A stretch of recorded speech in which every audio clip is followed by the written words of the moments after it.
Hi all, welcome to GS vlog. Thursday evening குச்சிக்கிழங்கெல்லாம் கொஞ்சம் இருந்தது. அது என்ன பண்ணலான்னு யோசிக்கிறப்ப அவிச்சாலும் பிள்ளைங்களாம் சாப்பிட மாட்டாங்கன்னு சொல்லிட்டு சிப்ஸ் போட்டு ஸ்டோர் பண்ணி வச்சிடலான்னு சொல்லிட்டு போட்டு ஸ்டோர் பண்ணி வச்சாச்சு.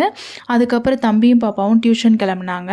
உங்களுக்கு நைட்டுக்கு என்ன சாப்பிட வேணும்னு கேட்குறப்போ எங்களுக்கு வந்து எக் தொக்கும் சப்பாத்தி வேணும்னு சொல்லி கேட்டாங்க. ஏன்டா நேற்று தானே செஞ்சு கொடுத்தேன், திருப்பி இன்றைக்கும் அதே டிஷ்ஷை கேட்குறீங்கன்னு சொல்லி கேட்குறப்போ, நீங்கள் வந்து நேற்று எங்ககிட்ட சண்டை பண்ணதுனால உங்கள் சண்டை பண்ணிவிட்டு பேசாமல் இருந்ததுனால எங்களால் சாப்பிடவே முடியல, அதனால் நாங்கள் சரியாக சாப்பிடல, இன்றைக்கி நீங்கள் செஞ்சு கொடுங்க திருப்பி அப்படின்னு சொல்லிட்டு திருப்பி ஓகேன்ட்டு அதை எக் தொக்கு செஞ்சு முடிச்சுட்டு சப்பாத்தி ஒரு பக்கம் போட்டுட்டு இருக்கிற பாத்திரத்தில் எடுத்து ஜிங்கில் போட்டுட்டேன். அதுக்கப்புறம் எங்கள் மாமனார் வந்து ஆட்டுக்கால் இருந்தது, அதை சூப் வச்சுருந்தாரு.